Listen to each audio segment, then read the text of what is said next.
Levítico, capítulo 20. Castigos para vários pecados. O Senhor Deus mandou Moisés dizer ao povo de Israel o seguinte: se um israelita ou um estrangeiro que vive no meio do povo de Israel separar um dos seus filhos para servir o deus Moloque, ele deverá ser morto a pedradas pelo povo. Eu ficarei contra esse homem e o expulsarei do meio do povo. Por haver dado um dos seus filhos para o serviço de Moloque, ele tornou impura a tenda sagrada, o lugar onde moro, e profanou o meu santo nome. E se o povo não reclamar contra o que esse homem fez e não o matar, eu mesmo ficarei contra ele e contra a sua família. Eu o expulsarei do meio do povo, junto com todos os que seguirem o exemplo dele e adorarem o deus Moloque. Se alguém procurar a ajuda dos que invocam os espíritos dos mortos e dos que adivinham o futuro, eu ficarei contra essa pessoa por causa desse pecado e a expulsarei do meio do povo. Dediquem-se completamente a mim e sejam santos, pois eu sou o Senhor, o Deus de vocês. Obedeçam às minhas leis. Eu sou o Senhor e eu os separei dos outros povos para que vocês sejam somente meus.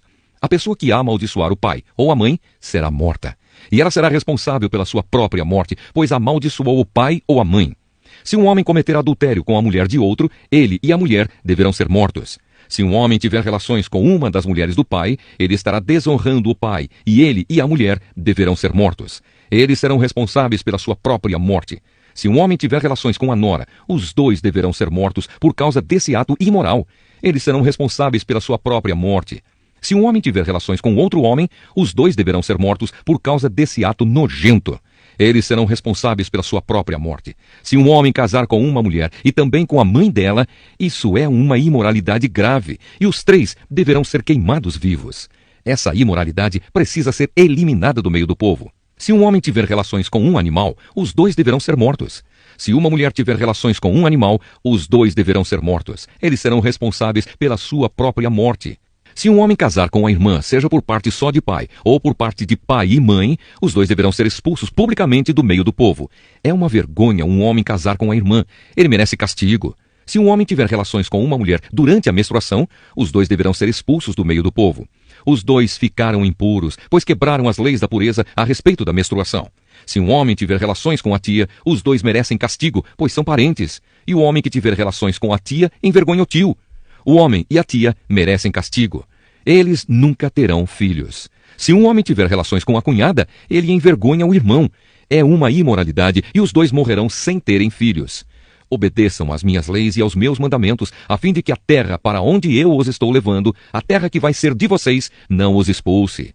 Não imitem os costumes dos povos que eu vou expulsar dali, conforme vocês forem tomando posse da terra. Eu fiquei aborrecido com eles por causa das coisas imorais que faziam. Mas já prometi que vou dar aquela terra a vocês, e vocês possuirão uma terra boa e rica. Eu sou o Senhor, o Deus de vocês. Eu os separei dos outros povos. Portanto, façam diferença entre animais e aves puros e impuros. Sou eu quem decide se um animal ou uma ave ou um animal que se arrasta pelo chão é impuro ou não. E eu proibi que vocês comessem qualquer coisa impura, para que também não ficassem impuros. Sejam santos, pois eu, o Senhor, sou santo. E eu os separei dos outros povos, para que vocês sejam somente meus. Qualquer homem ou mulher que invocar os espíritos dos mortos ou praticar feitiçarias deverá ser morto a pedradas. Essa pessoa será responsável pela sua própria morte. Salmo 25. Pedido de ajuda e proteção. De Davi. Ó Senhor Deus, a Ti dirijo a minha oração. Meu Deus, eu confio em Ti. Salva-me da vergonha da derrota. Não deixes que os meus inimigos se alegrem com a minha desgraça. Os que confiam em Ti não sofrerão a vergonha da derrota, mas serão derrotados os que sem motivo se revoltam contra Ti. Ó Senhor, ensina-me os Teus caminhos. Faze com que eu os conheça bem. Ensina-me a viver de acordo com a Tua verdade, pois Tu és o meu Deus, o meu Salvador. Eu sempre confio em Ti.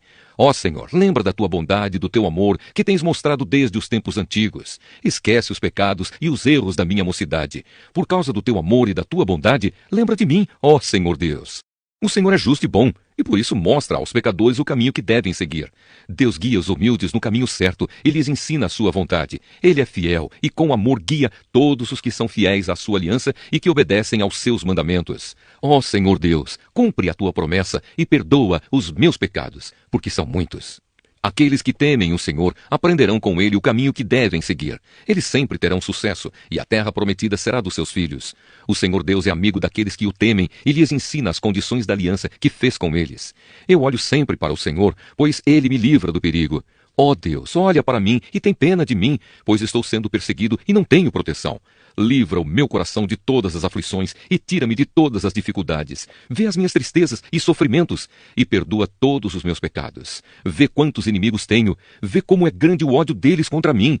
Protege-me e salva-me. Livra-me da vergonha da derrota, pois em ti encontro segurança. Que a minha honestidade e sinceridade me protejam, porque confio em ti.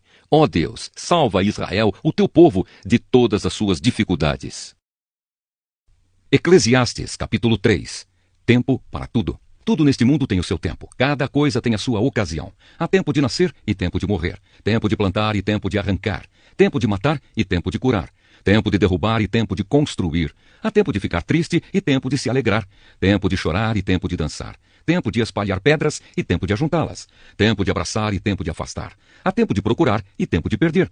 Tempo de economizar e tempo de desperdiçar. Tempo de rasgar e tempo de remendar. Tempo de ficar calado e tempo de falar. Há tempo de amar e tempo de odiar. Tempo de guerra e tempo de paz. O que é que a pessoa ganha com todo o seu trabalho? Eu tenho visto todo o trabalho que Deus dá às pessoas para que fiquem ocupadas. Deus marcou o tempo certo para cada coisa. Ele nos deu o desejo de entender as coisas que já aconteceram e as que ainda vão acontecer. Porém, não nos deixa compreender completamente o que Ele faz. Então entendi que nesta vida, tudo o que a pessoa pode fazer é procurar ser feliz e viver o melhor que puder.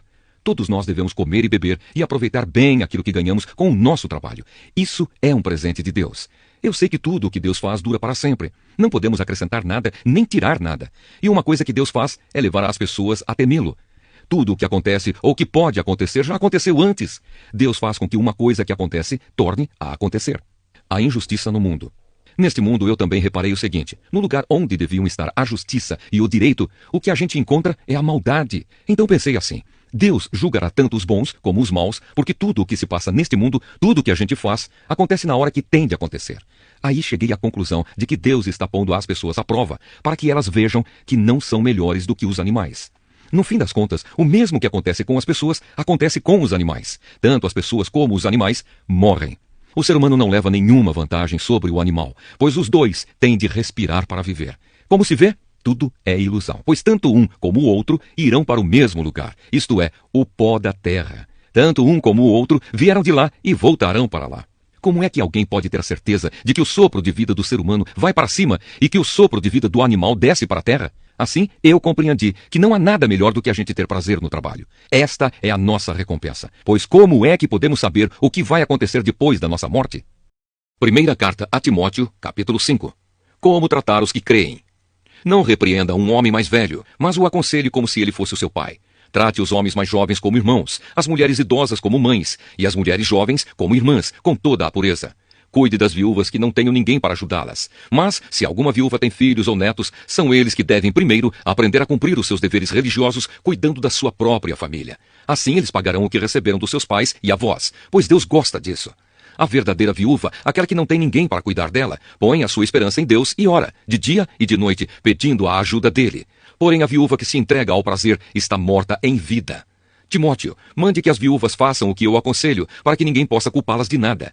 Porém, aquele que não cuida dos seus parentes, especialmente dos da sua própria família, negou a fé e é pior do que os que não creem.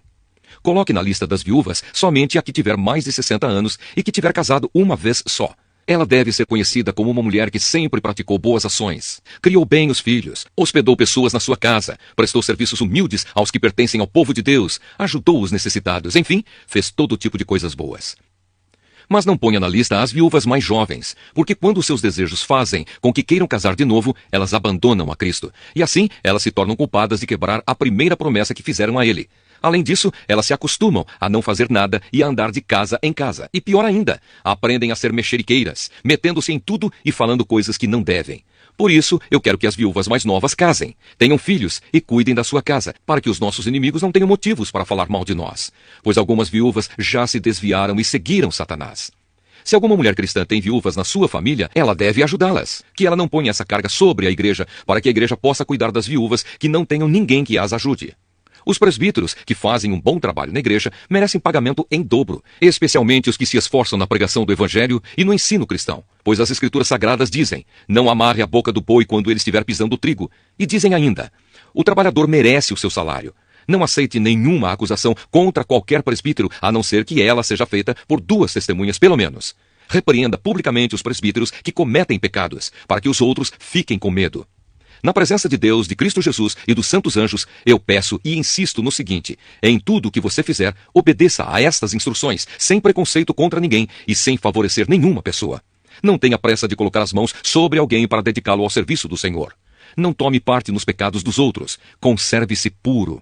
Já que muitas vezes você tem ficado doente do estômago, não beba somente água, mas beba também um pouco de vinho. Os pecados de algumas pessoas podem ser vistos claramente antes mesmo de elas serem julgadas, mas os pecados de outras pessoas só são vistos depois. Assim também as boas ações são vistas claramente e mesmo aquelas que são difíceis de ver não poderão ficar escondidas para sempre.